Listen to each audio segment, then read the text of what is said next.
Baik, Assalamualaikum warahmatullahi wabarakatuh. Selamat siang Ibu Wiwin Herwina, semoga dalam keadaan sehat walafiat. Perkenalkan, nama saya Anissa Nurul Fitriani dengan nomor pokok mahasiswa 202153002 dari Pendidikan Fisika Angkatan 2020 kelas B Belajar dan Pembelajaran. Dalam konteks ujian akhir semester, di sini saya akan mempresentasikan mengenai masalah-masalah belajar dan pembelajaran. Untuk itu, mari kita simak video berikut ini. Baik, kita masuk ke pembahasan pertama, yaitu mengenai belajar. Apa sih yang dimaksud dengan belajar? Belajar itu merupakan salah satu aktivitas di mana siswa yang terjadi di dalam lingkungan belajar. Nah, belajar sendiri bisa diperoleh melalui lembaga pendidikan formal dan juga non-formal. Dan salah satu lembaga pendidikan formal yang paling umum di Indonesia yaitu sekolah. Yang dimana di dalam sekolah itu terjadi kegiatan belajar dan juga mengajar yang melibatkan interaksi antara guru dan juga siswa. Adapun tujuan dari belajar siswa sendiri adalah untuk mencapai atau memperoleh pengetahuan yang tercantum melalui hasil belajar yang optimal sesuai dengan kecerdasan intelektual yang dimilikinya. Nah, untuk definisi yang diberikan oleh Skinner mengenai belajar sendiri dapat dikemukakan bahwa belajar itu merupakan suatu proses adaptasi perilaku yang bersifat progresif.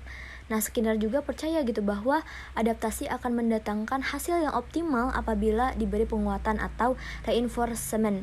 Nah, hal ini berarti belajar itu akan mengarah pada keadaan yang lebih baik dari keadaan sebelumnya.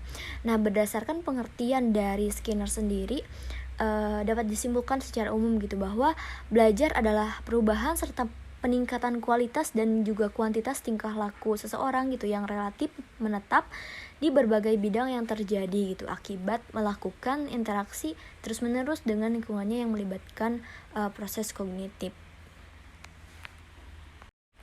Nah, dalam belajar sendiri pasti akan terdapat masalah dalam belajar dan juga pembelajaran.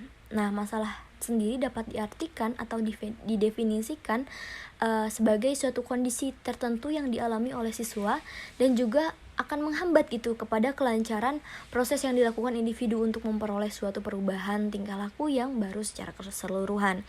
Nah, kondisi yang tadi, kondisi tersebut dapat berkenaan dengan keadaan dirinya atau berupa kelemahan-kelemahan dan dapat juga berkenaan dengan lingkungan yang tidak menguntungkan bagi dirinya Nah, masalah-masalah belajar ini tidak hanya dialami oleh siswa yang lambat dalam belajarnya saja ya, tetapi dapat menimpa kepada siswa-siswa yang memiliki kemampuan di atas rata-rata normal juga, pandai atau yang bisa kita sebut pandai dan juga cerdas. Nah, setelah kita mengetahui mengenai pengertian dari belajar, kemudian masalah-masalah yang dihadapi dalam belajar dan pembelajaran, nah kita perlu tahu nih mengenai jenis-jenis masalah dalam belajar dan juga pembelajaran. Nah, di sini terdapat 5 jenis masalah dalam belajar, yaitu yang pertama ada learning disorder atau kekacauan belajar. Kemudian yang kedua ada learning dysfunction.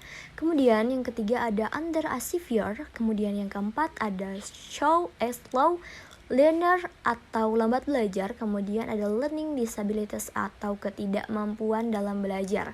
Nah, perlu kita ketahui mengenai learning disorder atau kekacauan dalam belajar merupakan keadaan di mana proses belajar seseorang itu terganggu karena timbulnya respon yang bertentangan Nah, pada dasarnya yang mengalami kekacauan belajar sendiri potensi dasarnya tidak dirugikan.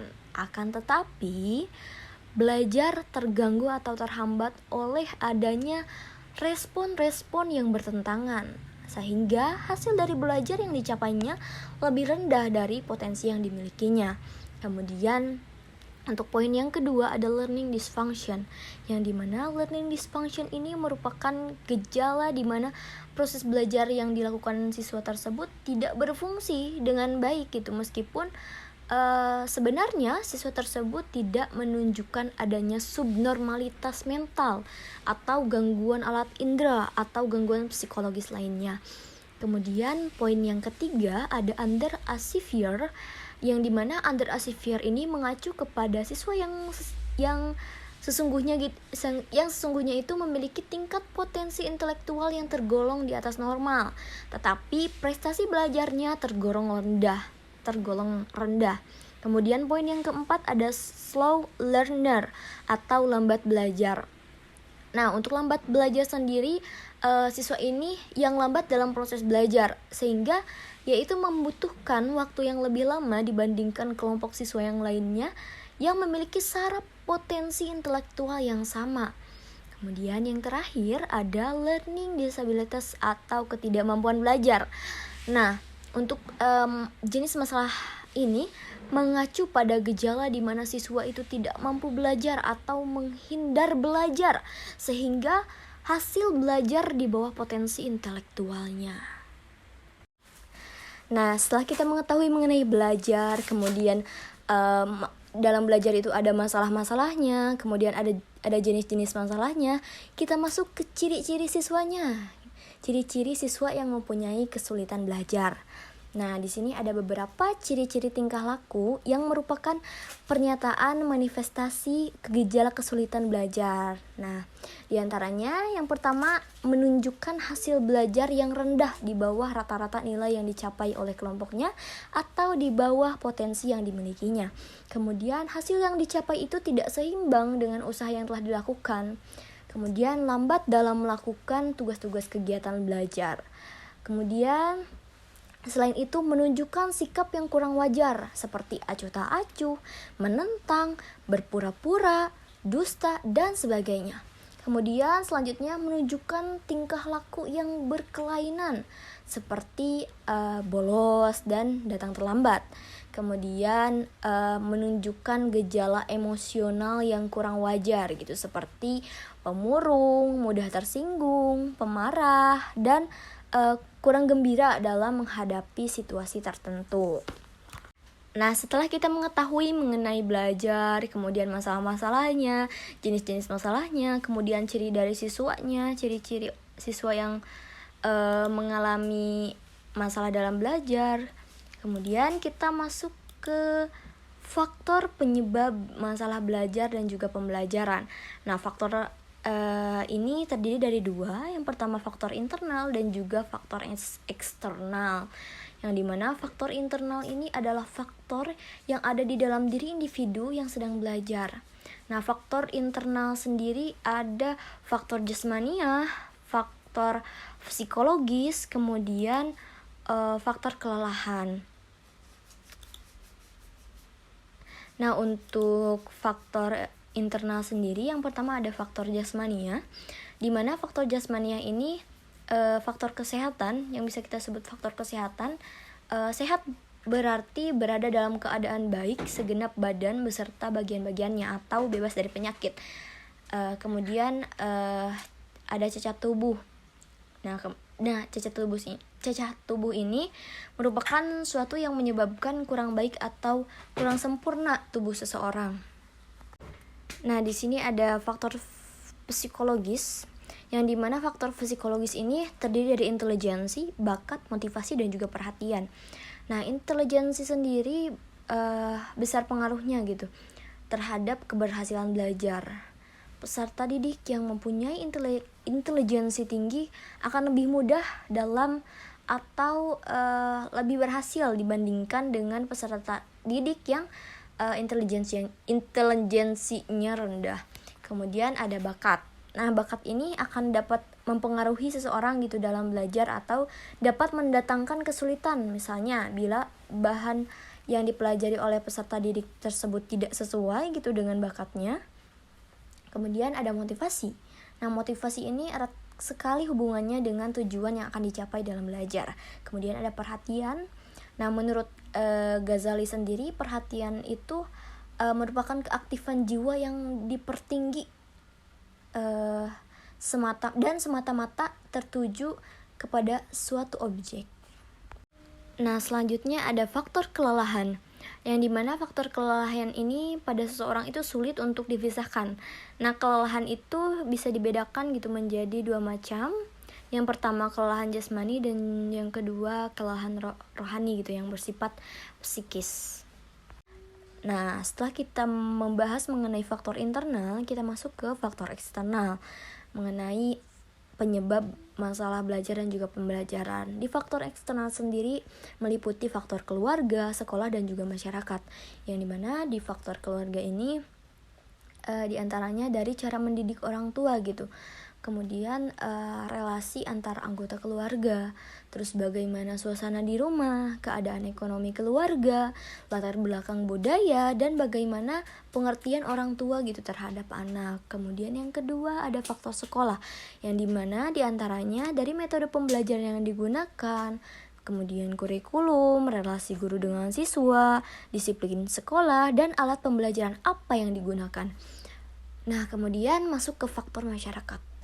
Nah, faktor masyarakat sendiri diantaranya yaitu kegiatan siswa dalam masyarakat, media massa, teman bergaul, dan bentuk kehidupan di masyarakat.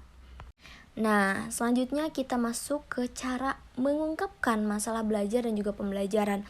Nah, menurut Prayitno gitu, siswa yang mengalami masalah belajar itu dapat dikenali melalui prosedur pengungkapan melalui tes hasil belajar, tes kemampuan dasar, skala pengungkapan sikap, dan kebiasaan belajar dan pengamatan. Yang pertama melalui tes kemampuan dasar, kemudian yang kedua bisa melalui pengisian AUMPT SDL, kemudian yang ketiga ada tes diagnostik, kemudian yang keempat ada analisis hasil belajar. Kemudian yang kelima, menyusun rencana untuk mengatasi kesulitan belajar.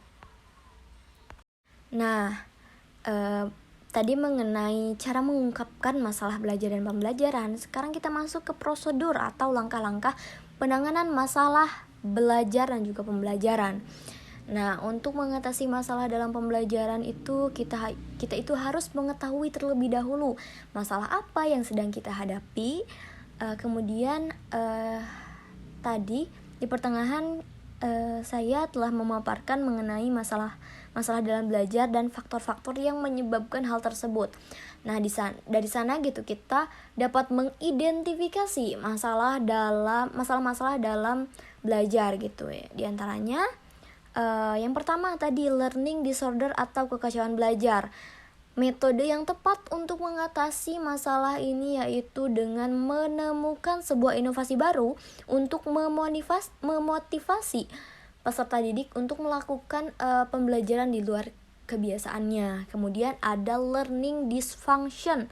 Nah, cara ini untuk mengatasi permasalahan learning dysfunction ialah seseorang pendidik itu harus berkoordinasi dengan wali peserta didik yang bersangkutan untuk menentukan dan memaksimalkan potensi yang dihadapi peserta didik.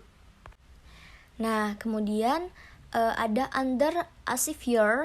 Nah, untuk prosedurnya sendiri untuk mengatasi masalah ini dengan membantu peserta didiknya, dengan mendorong peserta didik untuk tidak malas dalam belajar. Kemudian yang keempat ada slow learner atau lambat belajar. Nah, metode yang digunakan ialah dengan memberi pelajaran tambahan. Kemudian ada learning disabilities atau ketidakmampuan belajar. Nah, pendidik itu harus menyadarkan peserta didik akan pentingnya belajar guna masa depan yang lebih baik. Seperti itu. Baik, mungkin sekian penjelasan atau pemaparan materi mengenai masalah-masalah dalam belajar. Kurang dan lebihnya saya mohon maaf. Saya Anissa Nurul Fitriani pamit undur diri. Terima kasih. Wassalamualaikum warahmatullahi wabarakatuh.